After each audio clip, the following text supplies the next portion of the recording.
Everybody, and we are going live today with one of my dearest friends, Matthew Rose. Matthew is a world-class bass baritone singer, and he has sung in the largest opera houses in all the world: the Met, La Scala, Chicago Lyric Opera, Royal Opera House, and he's also a classmate of mine from the Curtis Institute of Music in Philadelphia.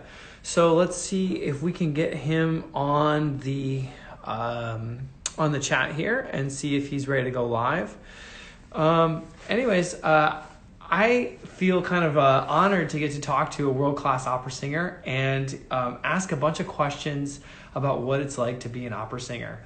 Particularly like what it's like to be behind the stage, behind the scenes, getting into costume. I know he grew a mustache for the role of Baron von Ochs, and it was quite a good look. Let's see if we can find him. There he is, Matthew Rose, and we're just gonna find him here and ask him if he wants to go live with us. Matthew Rose, and go live.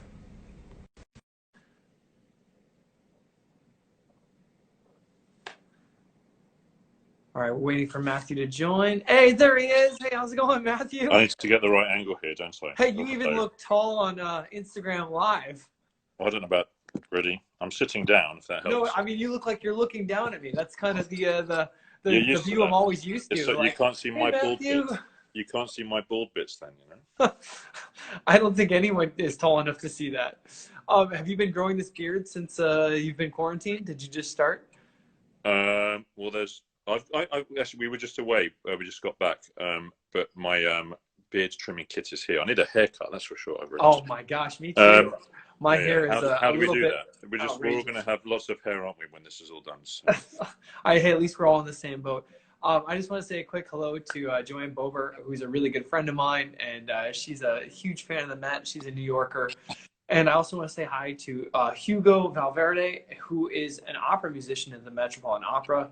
I know that the Metropolitan Opera musicians have been laid off of work, and they recently just lost a fellow member, Vinny, from this coronavirus, which is terrible. But if anyone's interested in helping support the musicians of the Metropolitan Opera, we can go to the Met Opera, and we can also go to Local 802, AF of M Local 802. And I know they have a relief fund for the musicians in New York who are not working, and as well as the Metropolitan Opera musicians.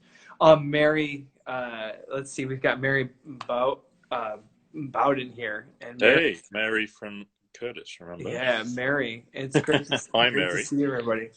So, I guess, first of all, I'd love to know, how many languages do you speak, Matthew? I mean, obviously English-ish. I wish, I sort of somewhat speak Italian, French, and German. I'm trying to improve all of that. Actually, that's one of the things I'm trying to do now during this time. And learn Flemish as well. I'm sort of doing Duolingo Flemish, believe it or not. Oh but I kind of really wish that I had a proper amount of time to be in these countries to really just be there and just work on my language skills. Because normally when you're working in these countries, like for instance, as you know, in Berlin, I've sort of done quite a few projects there. And when you go to the Deutsche Oper, everyone just speaks English perfectly and wonderfully, and they just want to do everything in English. So there's no chance to really practice one's German. That's something I'd love to actually, with all this lovely time on our hands, to sort of really get down. And I'm sort of working on my French and my Flemish, and I have an Italian grammar book I've just ordered, and blah blah blah. So no kidding. Yeah. Wow. Yeah. So I mean, how do you prepare for an opera in, say, a language that you don't speak? I mean, because it must be hard enough getting the pronunciation for, like, these different accents. I mean, obviously we have good ears, we're really musical, but yeah. When you prepare for something like, I know you did a role in Czech. Okay, so it was the Czech. In Russian. Well, we did Boris Goodenough last year in London. It turned into a bit of a nightmare, actually, and I sort of didn't quite leave enough time as I thought to really learn it as I really wanted to. And I mean, I took about 2 months off, and unfortunately crammed a few concerts in there I shouldn't have done. But basically, there's about half an hour of music in Russian. And I don't speak a word of Russian, and I don't even read the Cyrillic. So a friend of mine who lives near me actually is kind enough and wonderful enough to write out a transliteration, it's called. So they basically interpret the Cyrillic, well, not interpret, but so the Russians in obviously a different alphabet completely, so they put that into the Roman alphabet, and then she writes it out absolutely how it should be said, where the stresses are in the words with the translation, and I've got to just sit there basically and get it somehow into my brain, and that was a real struggle last year, actually, I have to say, and it was a close thing to be able to do it or not. And yeah, I mean, I mean, maybe it's something that gets harder once you're a bit older, but I am finding it hard. I don't know, maybe it's bloody Instagram and these things, so that and just having a phone in my pocket. But I'm finding, it's harder to concentrate and harder to memorize things now for some reason, or maybe I'm just tired and not so eager. And I mean, well, it's a hard thing. You've done 34 roles, right? That's like over 100 hours of just 34 roles. I think more than that. Yeah, I mean, I think I've done almost. I mean, I've probably done almost 200 roles, plus a whole load of recitals, plus loads of concerts. Blah blah. So it's an awful lot of music I've sort of crammed into. I had 15 years of working really hard until now.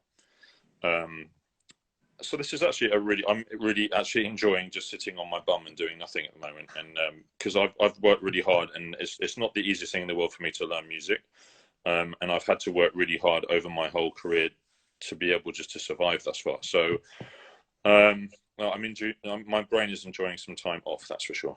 Oh man, the recuperation is really great for all of us. Yeah. I'm sure you're finding things to do to stay engaged, like learning, Flemish and working on your Italian. My Flemish needs to get better. I've not got very far on Duolingo. I can say the boy eats an apple, so we're not doing so good. Yeah, I think that's where I'm at in Spanish as well. Yeah. We can all have the boy eats apples in every language. We can all do so. That's so funny. Oh, Matthew. Okay, so what is it like to prepare for an opera? I mean, how do you you just talked about learning an opera in Russian.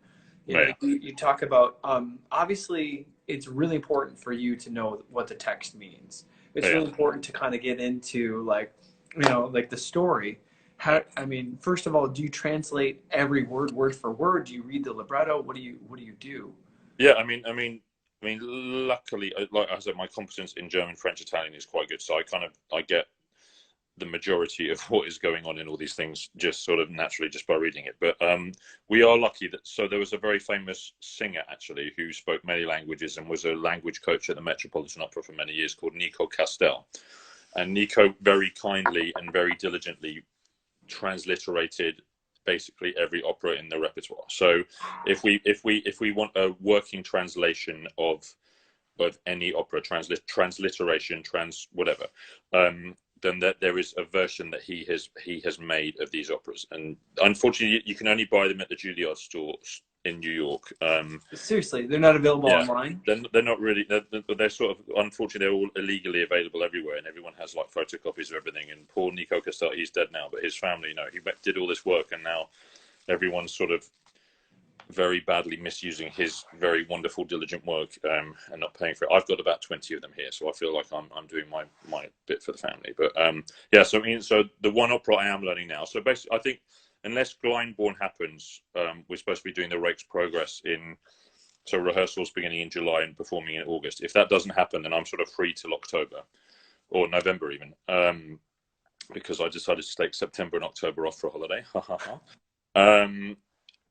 So the next opera I have to learn is Walküre, so Wagner, the role of Wotan. So that's what I'm learning at the moment. Wow. So I can actually show you the. Hey, where are you singing this? Oh, by the way, nice painting. We're doing it in concert semi-stage with Vladimir Yurovsky. So this is the Nico Castel book. So you can see how it's got the German, it's got how you pronounce the German, and then exactly what each word means. So this is what Mr. Castel did for every single opera that exists. Isn't that kind of amazing? Unbelievable. So this is such. It makes it so much easier for us to learn operas. So that's. I guess that is where you start from.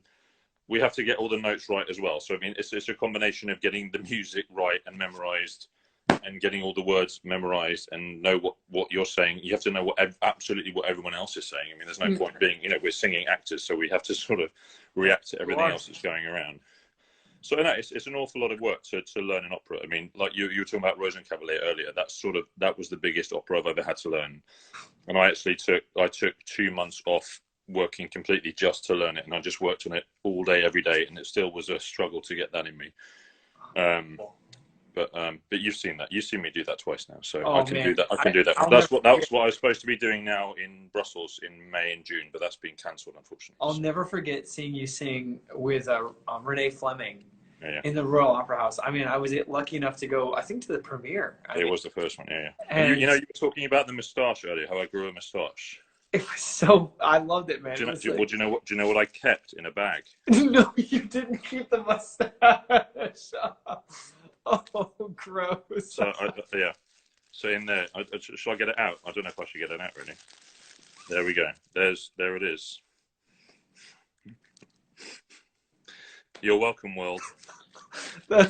Hey, can I borrow that? I don't think I can actually ever grow one. I'll give you some glue as well. But I thought that was such a lovely thing to do. To sing that role, which was kind of the role I always dreamed of doing. Yeah. Ooh, sorry, Yumi. Sorry. Disgusted by that. Can you imagine me with this mustache? Hello, I'm wearing Matthew's mustache. But that was one of the probably the highlight of my career will ever be was singing that role at the Royal Opera House, which is sort of my home opera house. And it was, you were there, my mum was there, some very special people were there, and it was an amazing thing to ever do. And that will absolutely be the pinnacle of my career, I'm sure. I'm so glad I could be there for that. And well, I'm so glad you could be there. You're amazing. I sat there next to your mom, and I mean, your mom, I mean, bless her soul. Yeah.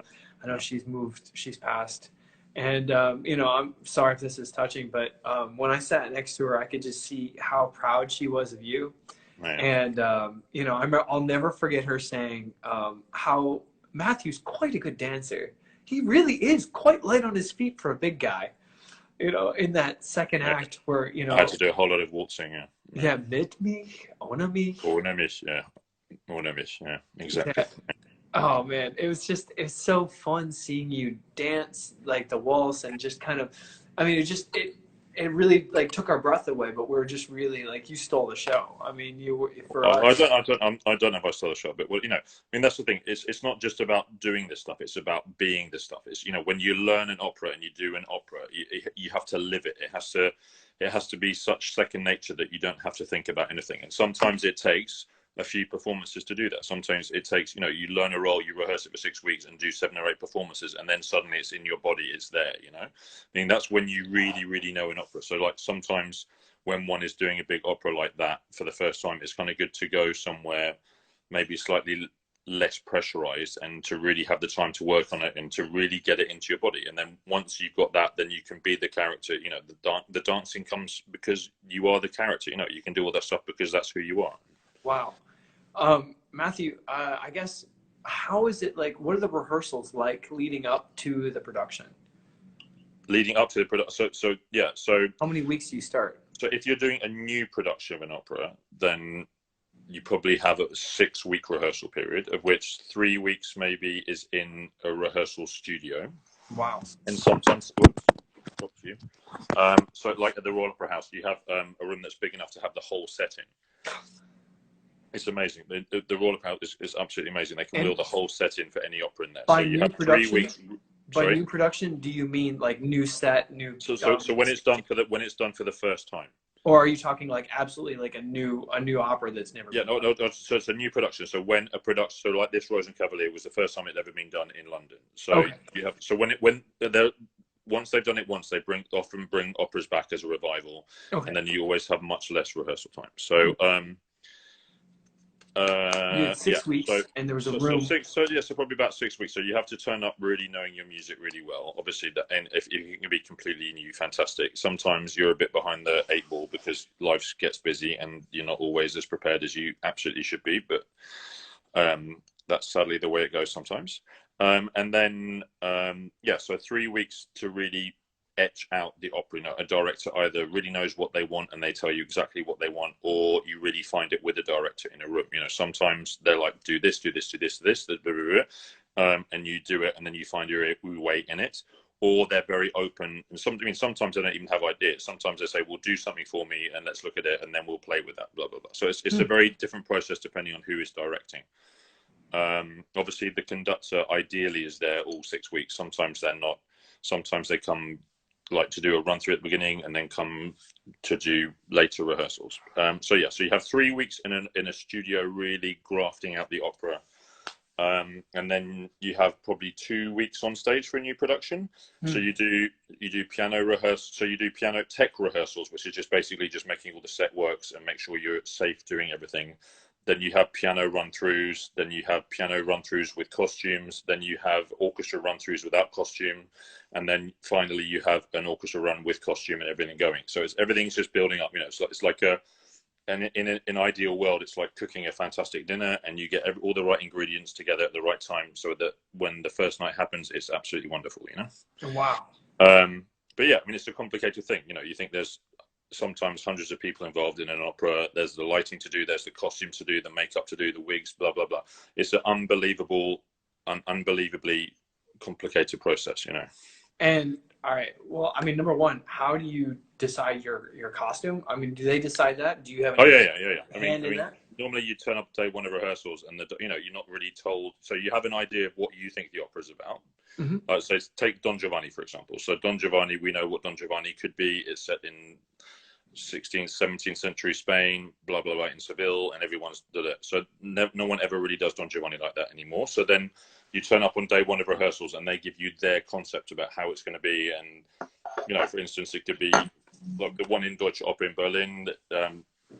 It starts off, which is good for me, with Don Giovanni and Leporello with golf clubs, and they kill the Commendatore with golf clubs, and blah blah blah. And then in the end of Act 1, there's Jesus on an exercise bike and a naked woman walking around. So depending where you are, especially in Germany, it can get very wacky, and opera can be very much not how the story is actually represented. It can become very obscure. So you have to kind of really go with that.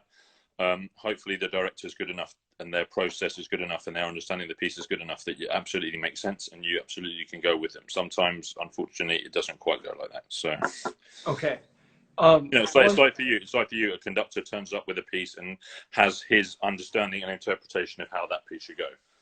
Well, I mean, it's like being like a movie actor in a sense. Like, you probably have directors you work really well with, and then you probably have ones that you're like, man, like I have this vision, and then you have to readjust your vision, and it's about being kind of but if it makes sense and they can explain it well, then hopefully you have a big enough understanding of what the piece is to be able to incorporate that into whatever you do. Fantastic. And how long does it take you to get into costume? It depends what costume it is, Dave, really. Oh yeah, actually. So like there was an opera, one of the Royal Opera House have just put an opera up that we did about 11 years ago, and I was just wearing a pair of trousers, so that took literally 7 seconds to get into costume.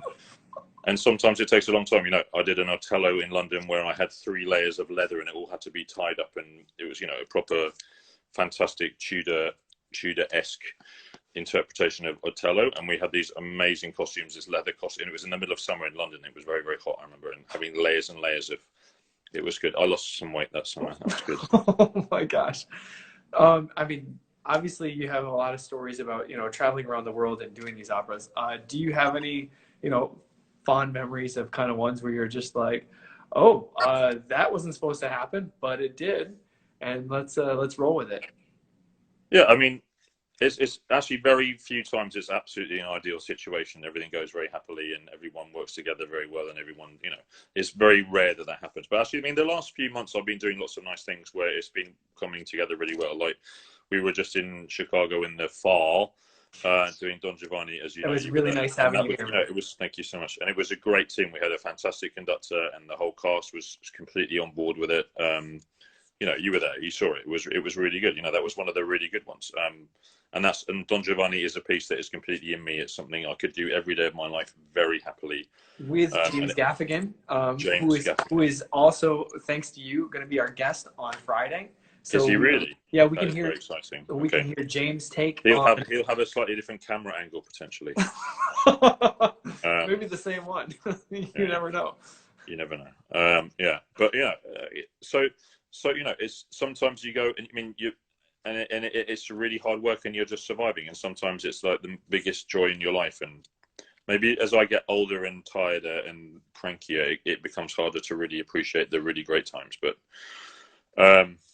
I mean, and we just did Agrippina in New York, and that was an amazing team, and everyone was on board with that, and that was a really joyous experience. So Yeah, sometimes it happens and it's really fantastic, you know. So what about like improv? I mean, I think that's like a really acting skills, but also improv while you're in the moment. You have to Yeah. be completely there, but also thinking ahead of Yeah, it. well, yeah. I mean, that's the thing. I mean, to be an actor is to know exactly at every second what is going on, what is the process, what is Leporello doing now, what is Leporello now, what is Leporello now, how is Leporello dealing with Don Giovanni now. You know, you have to always be the character, Mm. and you know, so I guess in a way we're always improvising. Sometimes it gets a bit routine, but I don't. I mean, were you there at the Chicago one where I hurt my leg and I had to do it in a wheelchair? That's It was right. bloody. Were you there? You weren't No, there. I wasn't there. It was the last It one I was had to come brilliant, and then it was just fun because I tore a calf muscle and I couldn't really walk. So someone found a walking stick, and I was trying to walk on the walking stick, and that was just rubbish for Act Two of Don Giovanni. So then we got a wheelchair, and I was like running around the stage on a wheelchair, and everyone was having to adapt, and it was just so much fun because we all knew the piece so well, we all knew each other so well, we could trust each other. So in an ideal world, there would be this amazing spontaneity to everything that's happening. Wow. So you did the whole third act in a wheelchair. That's Yeah, unbelievable. yeah, yeah. Man, And then yeah, yeah, rolling with the Great. punches. Got Okay. roll with So, it. Exactly, roll is the word. Literally. Very good, Dave. That was a good joke. I didn't even, right over my head. Genius, I wouldn't have genius, thought that. genius. So you also enjoy doing leader and Yeah, songs. I mean, your Winter Rise was, it's still one of those breathtaking, works that I've ever heard. Um, Thank you for recording that. that's actually the picture behind. That's the cover on the CD of the Winterreise. One of the Do you guys, recognize that? Do you yeah, recognize that? someone That's the wrote, cover of the CD. That's Johnny fine. Langridge wrote a nice painting Matthew.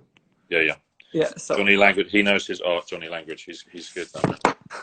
He's a wonderful man. You should interview him. fantastic. I'd love to get to know him. So tell us a little bit about what it was like for you learning the Winter Rise, because it's a song cycle that Schubert wrote at the end of his life when he said this might possibly be my greatest work, and he'd written over 900 works by that point. Yeah. Yeah. Yeah. So I mean, Winterreise is something that I knew as a listener. It's something it's kind of like our, again, as a leader singer, it's kind of like our Everest. It's the piece that anyone that's lucky enough to be able to have a go at it has a go at it, because it's just the most incredible thing.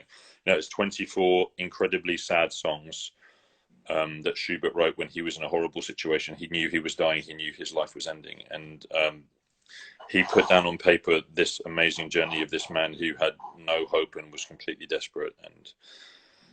And no, it's a miracle of a work. And I've been very lucky to do it over the last 12, 13 years, I guess, and done lots of performances now. And it's something that every single time is just such a privilege to be able to do. And that's the real privilege of what our job is to understand this music in such detail and such depth, and to get to the heart of the music in such a way that if you listen to it 10 times, great, that's something. If you spend hundreds and hundreds of hours learning something and performing it 100 times, you're going to know these things so intimately and so fantastically. And that is one of the things that I'm so grateful I know. And it's something that I've done an awful lot, and it's something I will continue to do hopefully every year of my life. Wow. And you're also now doing public performances in public places such as train stations where you sing. Train stations, yeah. And I've got an idea to do as a project to sort of go around, and I don't know, we'll see if it happens, but I've got an idea to sort of do it over the course, believe it or not, of the next 23 years in sort of different situations, and then put a video together at the end of each song chronologically. So from the first year to the 24th year, whatever, 24th year, of the songs happening all together. That's kind of my dream, to do that in different places around the world, and we'll see if that actually happens. Maybe we'll all be stuck inside, and I'll just have to do it from my living room. Hey, well, you can do it from. We'll never be released from this. We will always just be stuck in our homes. I don't think that's the case, but I mean, at least you could go to the 4 different corners and do it. Exactly. Yeah. I've got some rooms upstairs. We got choices. So. Okay. So, could you tell me a little bit about your path and how you started? You're from Seaford. How do you actually pronounce Seaford? The official pronunciation is Seaford. Seaford. If you're very proper, then you say Seaford, but everyone says Seaford. Yeah, so I'm from there. Yeah, that's correct. Well done. Good Wikipedia skills there, Dave. Hey, you've got a Wikipedia page, man. Like, good Well, on you. I was too cheap to do a website for myself, and like 15 years ago. So I just did a Wikipedia page then, and it sort of stayed the same ever since. Oh, wait, that was your own Wikipedia? Yeah. You can make your own Wikipedia page. Oh, good on you, man. That's awesome. I didn't know that. Well, I learned a lot about you. Yeah. So I know what I'm doing today after our interview. Yeah, change it. Yeah. So, Okay. but I just learned a lot about how you grew up in Seaford. You went to Seaford College. And then how did you transfer from Seaford to Chicago? To Chicago. I'm sorry, to Philadelphia. My fault. Chicago. Yeah. So I mean, I've sort of, I was a kid, a normal kid, not a normal kid. I was never normal. Let's face it, Jesus Christ. So I was at school, and sort of music was somewhat part of my life. I did lots of sport, and I loved playing golf, and I loved playing cricket, and I loved swimming. Was my first thing I used to do till I was about 13, and Wow. then I found golf, and then I played cricket pretty seriously, and then field hockey, believe it or not, because it's golf with running. Who doesn't love golf with running? So, but music was part of my life, and I was also kind of quite into my academic studies. I was into history. I went to university actually initially to do a history degree. Wow. Which then sort of very quickly became music. And then, I was at a school where there was a lot of music going on, and there was lots of people singing opera, and I was never one of the people they really wanted to do that kind of stuff, which is fine. But actually, I mean, there's 3 or 4 people now. I was at a very small school, and there's 3 or 4 people having really good careers as singers. So it's pretty impressive actually. But then my last 2 years of school, there was a fantastic music teacher came on board called Martin Essex, and Martin really encouraged me then to sort of get more and more into music. And he was the first person really to say, "Have you thought about becoming a singer?" And literally, I'd never thought of that even for a second.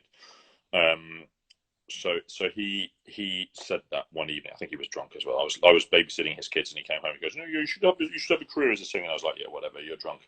Then I went to Canterbury in Kent to do this history degree, and I was doing singing as well and stuff. And there was some really fantastic. There's a singer called Benjamin Luxon there, who's one of the world's greatest baritones actually. Who's Britain wrote a lot of music for him, and unfortunately he went deaf very early on, so his career was very curtailed. But then he was like the first really proper singer that I'd ever met, and he was like, you should really go for this. And his wife was teaching me, and again, I didn't really take it that seriously. I went on a course in Italy to learn Italian and do a bit of singing. Again, not really knowing what was going on. And in this very tiny village in Italy was a man called Michael Eliason, who was from this place called the Curtis Institute of Music, which I'd never heard of. And there were all these singers from Curtis and Juilliard and whatever. And it was like, I was suddenly surrounded by this unbelievable level of talent and singing and music I never heard. I'd never really, I've been to some operas, but I didn't really know what opera was. Hearing all this music for the first time, hearing bits from La Boheme for the first time. So this was in 1997. Remember the 1990s? Yeah. So I was there, and Michael Eliason was there, and somehow we got on, and he wanted to talk to me and said, "Why don't you come and audition at Curtis?" And 3 weeks earlier, I'd never even heard of the word Curtis, and then but I'd been with these people who were studying there, and they were, but I was a very raw talent. Literally, I'd had a few singing lessons. I had maybe a nice-ish voice. Michael said that he heard like 2 notes in my voice that he realized he could do something with. I was a very, very raw thing. And then I came to Philadelphia, audition, and got into Curtis, which was kind of a miracle, as we know, because it's such a it's such a competitive school to get into. I auditioned with hundreds of people, and there were 2 of us that got in on undergraduate singing. It's just ridiculous. So I was incredibly fortunate to have 5 years there, where I really started from scratch and had an amazing teacher, Marlena Malice. And just these amazing opportunities. At Curtis, we know it's a small school, and there were 25 singers, and in the course of in 5 years, I sang in 22 operas or something there at Curtis. Plus, also there was a lovely link with the Opera Company of Philadelphia, as it was called at the time, and I started doing more stuff with them. So my last year, basically, I was a young artist with the Opera Company of Philadelphia, doing stuff at Curtis too. It was a brilliant transition into the profession. It wasn't, I don't have a degree. I have a diploma in whatever it is, as some of us do. But I don't think singing can be taught as an educational thing. I think it's completely vocational, and luckily I was given the most amazing tools to do this vocationally. So I really learned my trade in an amazing way with amazing people in the best possible place. I think, you know, Philadelphia, both Curtis and the Academy of Vocal Arts have put out so many great singers, and I think there's a reason for that, because the level generally is so high that, you know, everyone has to be as good as one's peers, and they're given these amazing opportunities to perform. You know, Philadelphia is kind of the place that's produced the most singers in the last 30 years, actually, and it's kind of, I'm so grateful that I managed to find my way there. And we still have like this family. Right, Dave Cooper. We have this family of friends, right, that we're always connected with, and I think that's one of the great things that we pushed as, you know, young people. And everyone knows each other far too well. Yeah. You know, there's no hiding, especially in the old days when we were all in just one building, basically, weren't we? And it was tiny, and we had one tennis table to play on, and Yes. you know, great times. How did you transition to the Young Artist program of the Royal Opera House? Yeah, so I mean, it was a very nice natural thing. You know, I've been doing this professional work with the Opera Company of Philadelphia. I auditioned for the Royal Opera House, the Young Artist program there. I kind of always had an idea that I'd be in America for 5 years and then I'd want to come back to the UK. So again, I was very lucky. I had a really bad cold actually when I did the audition. So I have a feeling because of that really bad cold, I sounded like a proper bass, and they gave me the post because I sounded like a proper bass because of the crappy cold I had. But yeah, again, I was unbelievably fortunate to get 2 years there, which was absolutely the best thing I could have done at that time, and just was exposed to the most amazing people and coaches and conductors and fellow singers, and it was just, you know, an amazing time. You know, the whole progression all the way through that was just kind of perfect, actually. You know, if you were to write down how to go from A to Z training as a singer, that would kind of be the perfect manual. Obviously it doesn't always happen like that, but I was incredibly lucky for it to happen like that, which I know I'm incredibly lucky. You know, I know that, you know, and if someone had a different day and decided not to choose me for these things, then my life would be so different now, you know. Well, it's opportunity, right? And then it's also opportunity. Okay, nice. So, but it's opportunity, and then knowing, you know, hey, like if someone suggests something, or like you have a mentor, you listen to them, and then also knowing like, hey, like I'm going to keep trying, keep working for it. And I think that's one of the things. It's the perseverance that's really kind of. You have to work your arse off. I mean, especially to be a singer, you know, you're not just learning how to use your instrument. You're learning how to be a completely credible actor. You're learning how to sing in languages that are completely foreign. You know, you have to have such a skill set. You know, it's not just one thing. You have to have a complete skill set, and then somehow very calmly turn up into a very pressurized situation and come up with the goods. You know, it's kind of, when you write it all down on paper, what it takes to become a proper opera singer and do the job really well, it's actually a very scary skill set that you have to really be a master of, you know? Well, I guess like the thing that really strikes me about an opera singer is that they have to maintain this incredibly high level of singing and musicianship, remember all these words, but then on top of it, move around the stage. Yeah, exactly. You have to have the conductor in the corner of your eye the whole time. I mean, I do. I absolutely need to see the beat. You know, if you have a conductor that has a very vague beat, and I'm ruined. I need to have absolute ictus, and I need to just. That's all that matters. Is just there's this beat there. You know, yeah, exactly. You're doing 8 very complicated things all at the same time, and having to do it really, really well every single time. You know, it's an awful lot of pressure. But at the same time, you learn how to do that, and actually, there's some kind of Zen thing that happens at the end of it when you can put all those things together. You know. Wow. You know, it strikes me as like such a gift that when you're on stage, you bring so much joy to so many people, and it's such a great service. Do you look at it as service? I mean, do you look at it like your performance as like, hey, like I'm sure. For me as a musician, sometimes I get stuck in like, oh man, this note wasn't perfect, or I missed this articulation or entrance, or I wasn't quite together with this, you know, this section. Yeah, I mean, you have to strive for perfection. You have to strive to get it all completely right, and then obviously things aren't always going to go the way you want them to go. But you know, as long as you're in the mindset and you know what your process is to be as good as you possibly can be, learning a piece, doing a piece, acting a piece, being a good colleague, being a good musician, doing what the conductor wants, doing what the director wants.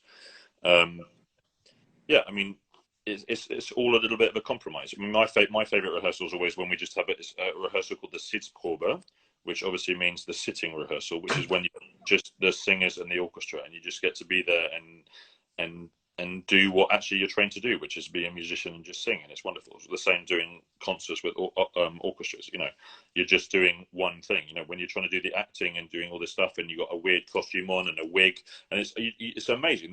When you have a hat on, it's amazing how that distorts your resonance and how you actually. No kidding. You feel it's unbelievable. It changes everything. So if you notice some opera singers, there's a few operas I've done where everyone wears hats onto the stage, and as soon as they have to start singing, the hats come off. No kidding. Yeah. It completely. Imagine having your horn with cloth all around it. It would be a completely different thing, wouldn't it? You know. Oh, wow, I didn't even think about that. Or the resonance tube in the end, you know, or sticking a mute in. It's the same as having a mute in or something. Well, what about the resonance when you're singing? Like, I mean, obviously, when you're moving, your body changes. How are you able to get the resonance? Exactly. So you get used to the vibrations that come back into a room. So certain rooms have, you know, it's all bizarre, isn't it? So you get used to how your voice vibrates in a certain room, and you want to have a certain amount of feedback coming back to you, of the vibrations coming towards you. And, you know, in a really nice acoustic, you feel great about the singing. In a very dry acoustic, it's very hard, and it's very hard to know what you're doing, because it is about sensations. It's about how your body feels and how your head feels during a performance. And it's amazing how a hall, it's probably the same for you, how a hall changes when there are people in it and when there aren't people in it. Yes. Like David Geffen Hall, I find that so hard to sing in there, because when there's no one in there, it's fantastic, and then suddenly you have all these people in their fur coats, and it changes the sound so much. I mean, I did a Mozart Requiem last year, and it completely freaked me out. It was only the last performance I sort of did any good, because I was less freaked out with the whole thing. Yeah, it was really hard to play in there with New York Phil as well. But, different. Yeah. But I mean, all these things you have to get used to. Do you have some favorite halls that you played in? I mean, you did Wigmore Hall in London. It's amazing, yeah. And I hear that's the best acoustic. But then you have an audience that knows so much, and, you know, no matter what you're going to do, you're going to be judged to the greatest people that ever lived, and you're never going to be Christian Gerhardt or Fischer Dieskau or whoever. No, there's some amazing places. So in opera houses that I've sung at a lot, that I love, obviously the Royal Opera House is one of the most beautiful places and the most wonderful places to sing. Glyndebourne, where you've been as well, Dave, that's yes. A lovely place there. What's special about Glyndebourne for you? Could you describe it to the listeners? Well, I grew up 5 miles from there, so that begins the process with the whole thing. But it's, you know, it's this family-run operation. You know, the Christie family started this thing in the 1930s. And it's developed into one of the really great things in the world. You know, they have a world-class opera house. They put on world-class opera with a world-class orchestra, and they do everything really properly. And it's just, for an audience member, you absolutely get the best possible experience, don't you? Because you turn up you have to wear the right clothes, Dave, don't you? We should tell that story, maybe. But so everyone's dressed up, and it's this unbelievably beautiful place with these amazing gardens and the countryside and the sheep running around in the fields. And it's, you know, you have an hour and a half intermission to have the most fantastic dinner ever. You know, it's absolutely one of the great experiences in the world. It's not just going to see great opera; it's having a great experience. And also, tell us a story about when you came to Glyndebourne. Well, okay, so I came to Glyndebourne, and I read, you know, one of my friends who lives in England, in Finchley, they said, you might want to have a smoking jacket. And I was just kind of on a tour of Europe, and, you know, I was just on holiday. And I remember thinking, like, no, you know, I looked at the website, it said, you know, smoking jacket, like tuxedo, optional. And so I said, yeah, no, I don't need a smoking jacket. I'll be fine. I'll wear this, you know, shirt and jeans, right? That's kind of my dress, you know, business casual. And so I showed up, and Matthew looked at me and goes, oh, dear, Dave, you might want to have a jacket. Would you like, you can use mine. And I was like, no, Matthew, I'm fine. It's not necessary. And everyone is wearing, like, you know, a smoking jacket and bow ties. And, you know, they're picnicking on the lawn with their finest cutlery and their tea set. I'm sure I did say to you the day before, you have got the right clothes. And you're like, yeah. Well, anyway, so I showed up, and you looked at me and you go, Dave, and you kept saying, would you like to borrow my jacket? How about I go to wardrobe, and I'll just see if they can fit you for a pair of pants, and maybe they have something in your size. And I was like, no, Matthew, I'm fine. I'm just kind of like, you know, the dumb American on tour in Europe, and it'll be all right. And you go, would you like my jacket? And I said, finally, yes, Matthew, I took the hint after 3 or 4 tries. Yes, I would love your jacket. The sleeves are about this much too long. And you took me to wardrobe, and they looked me up and down. And in 2 seconds, they said, well, we've got pants to fit you, but we don't have a jacket. And then you said, I'll loan you my jacket. And the sleeves were, way too long. It was quite, but I managed to go in there and not get all the stares. So it's really a fun time. A great memory. That's Dave's story of Glyndebourne. And then you got drunk with Alan Clayton, didn't you? I think no, or Alan Clayton got drunk. That was a really fun. Didn't you stay the night there or something? No.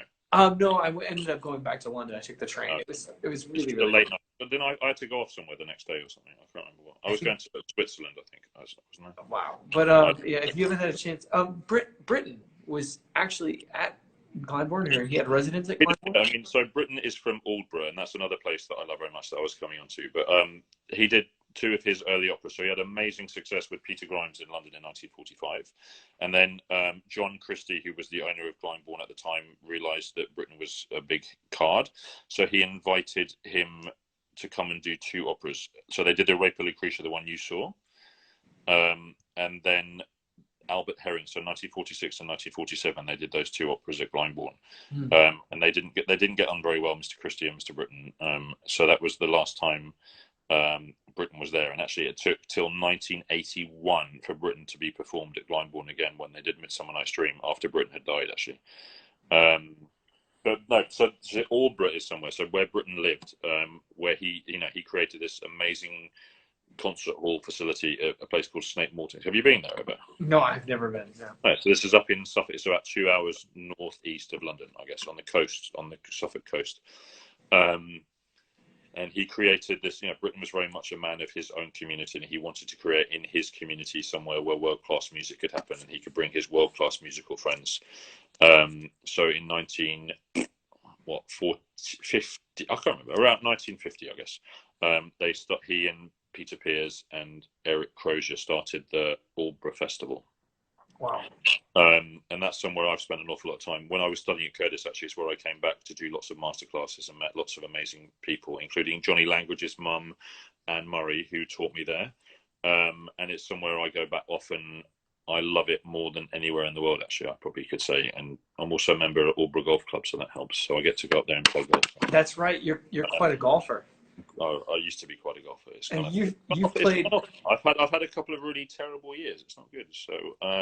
Well, I mean, it's a tough game, right? It's Britain lived on the 14th fairway of Aldborough Golf Club, and so last September I had a month off, and I spent 2 weeks living in Britain's garden and playing golf every day. That was pretty cool.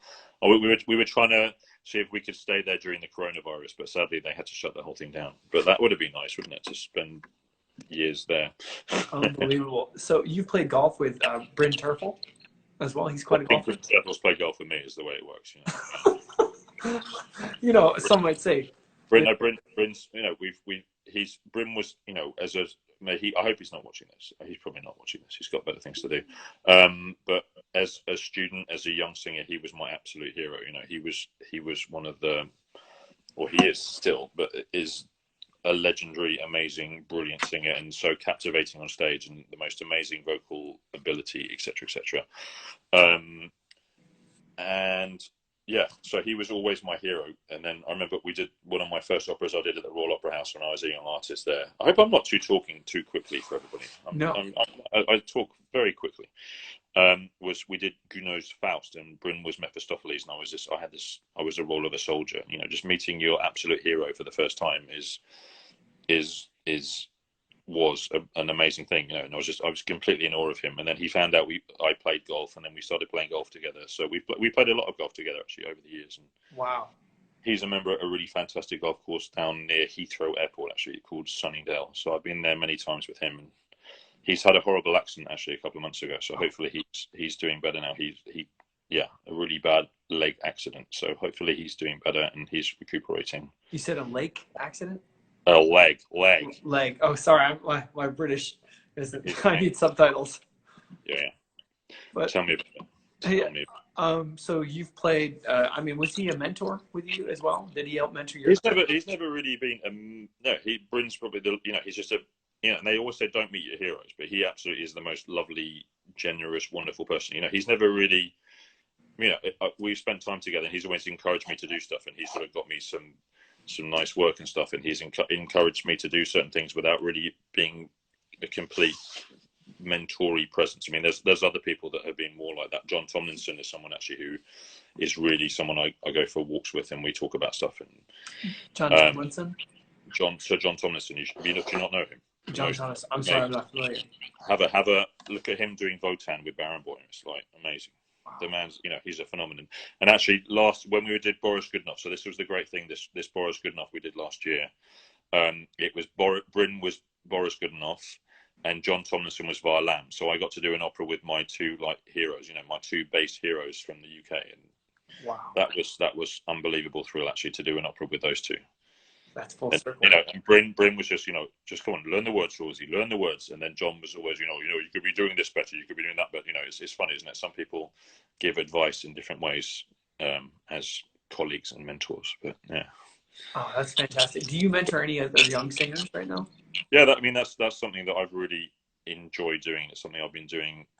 Yeah, it's something, you know, I don't know. I've lost my lust for being a professional singer, but I haven't lost my love for music.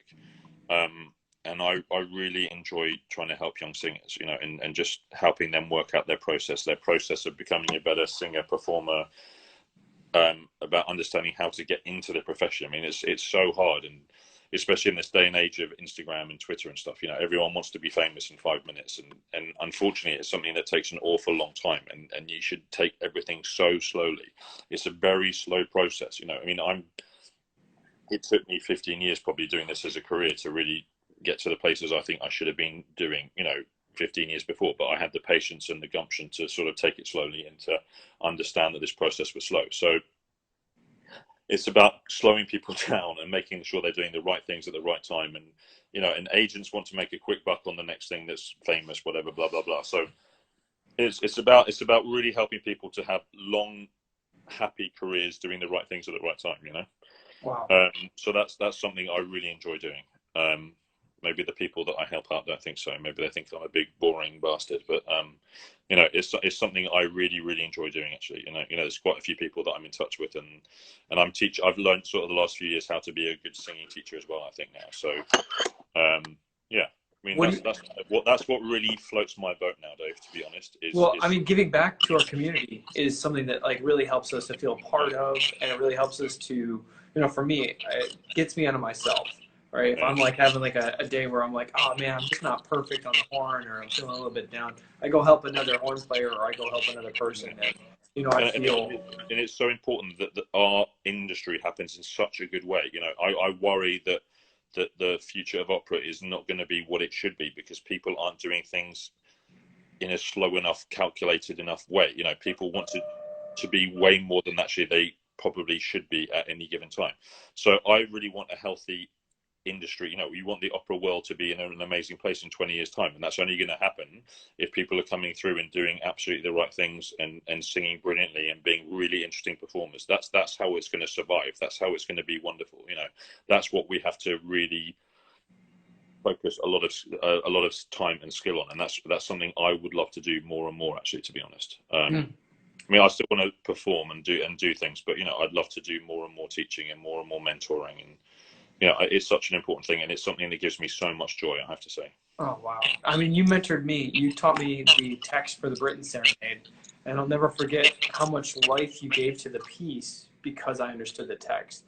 Yeah, and I just think your explanation of what the words meant and the time, what the composer was going through was so helpful. You know, Britain.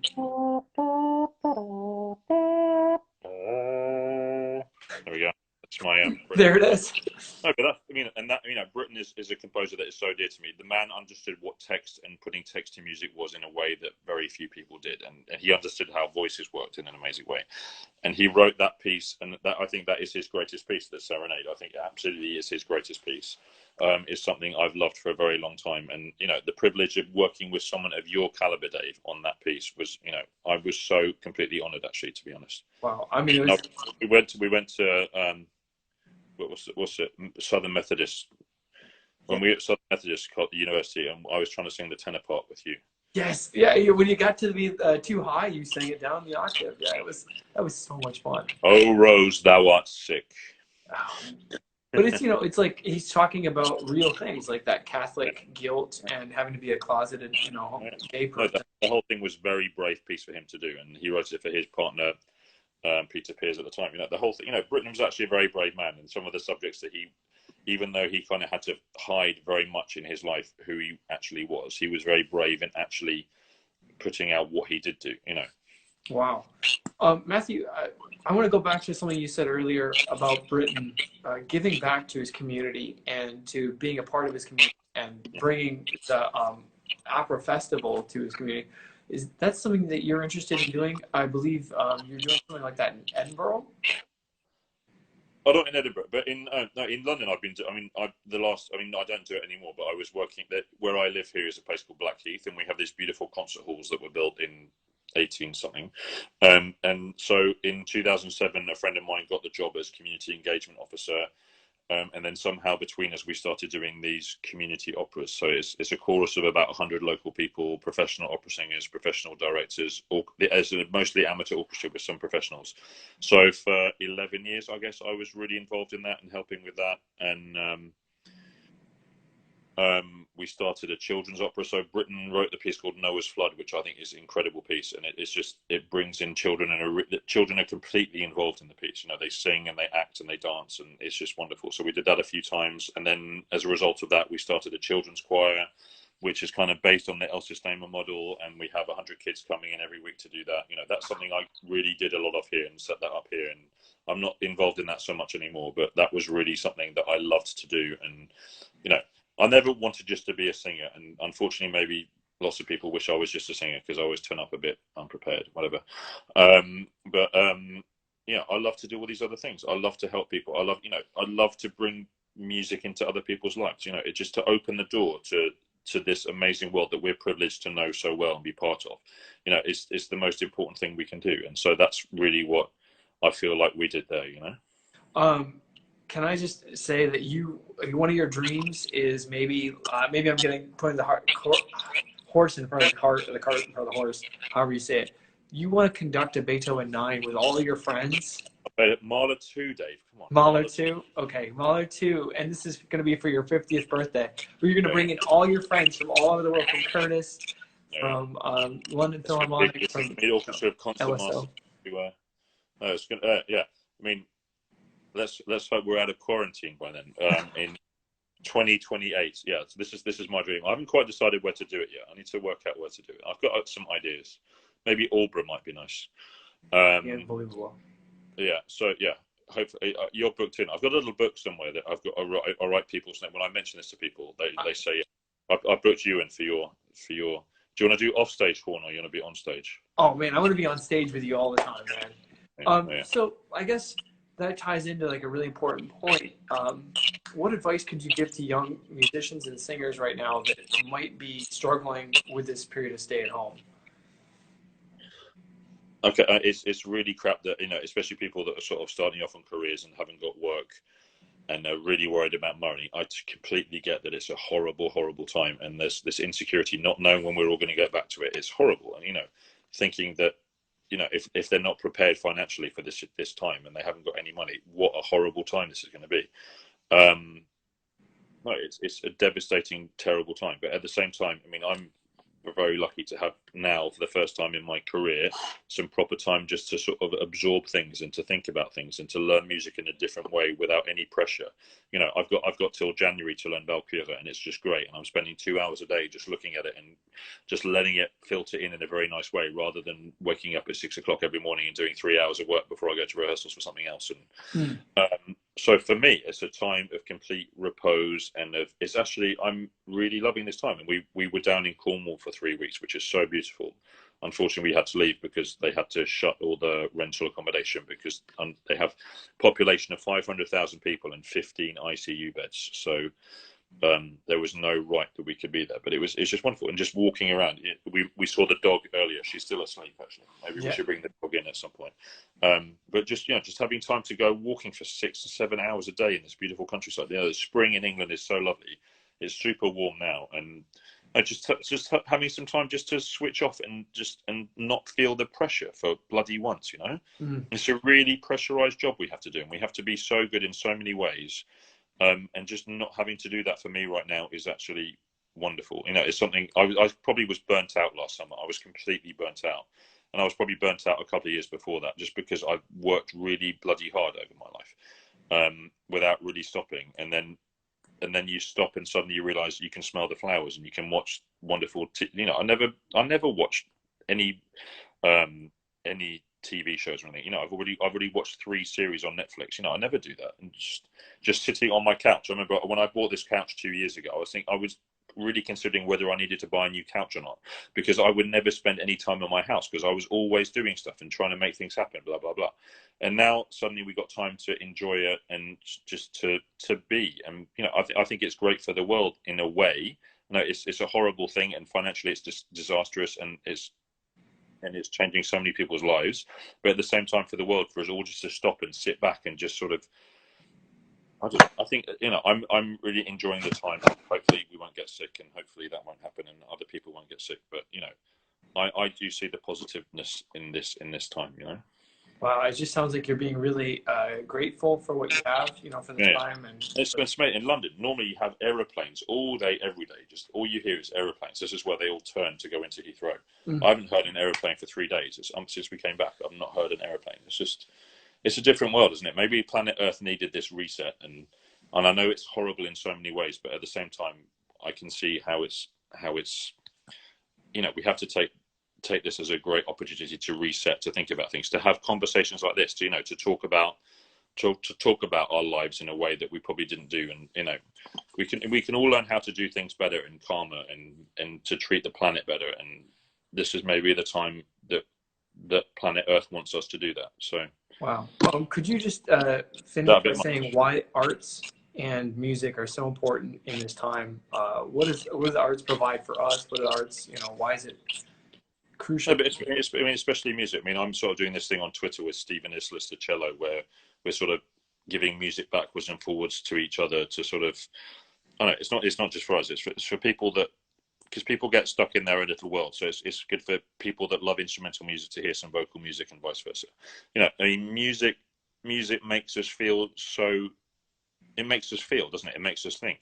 And just having the time now to put the radio on and to listen to music and just to really think about it in a very special way. I mean, it's amazing. Look, especially on Twitter, you really see this, that music means so much to so many people, and it enriches their lives in a way that other things really can't, because it's this undeterminable thing that makes us feel certain ways. And I mean, I'm really enjoying on Twitter, especially seeing how people need music and love music, and how it really does fill a void in their lives. And that's the privilege of our lives, that we get to do this stuff which was created by absolute geniuses, and that we get to do it as a job, and then it makes people's lives so much better. You know, it really does. You know, it's music, and you know, art, drama, whatever. You know, it does something that every human being needs. Yeah, it changes feelings, and it's, you know, gives hope to people. Yeah. I don't know. I just want to thank you so much for being a friend of mine, for all your support. Are we done? We're just about done. We're almost at the hour. We have a couple questions. Dave, I mean, I mean, first of all, I have such respect for you as a human being, but also in addition, I've never heard anyone play an instrument, especially an instrument as hard as the horn, and the way you do it. And I've been so privileged to be in Berlin, in Dallas, in Chicago, and hear you play with those orchestras. And Dave, you're an amazing man. And I love you, man. It's so good to see you. Anna Rucci Vieira, she asks a few questions, so okay. I don't know if you could get in touch with her afterwards. And I just want to say thank you to all of our friends, Melody, Taylor, Maestro Kanyan, Joanne Bober, Emmy Ferguson's on, you know, just a bunch of Mick Gill, clarinetist, Anthony McGill's on. He just says great chats, gents. All of our friends from Curtis and all of our friends from Marlboro and from, you know, music, and so it's a really great way. Emmy claps. There's Emmy's actually there. Isn't that nice? Yeah. So I just want to say huge hugs to you, man. And yeah, I'm gonna miss you, but it's great to see you. And stay safe, stay healthy, and thank you everybody for watching. Okay. Thanks, David. All right. We'll see you soon. Thank you. Bye.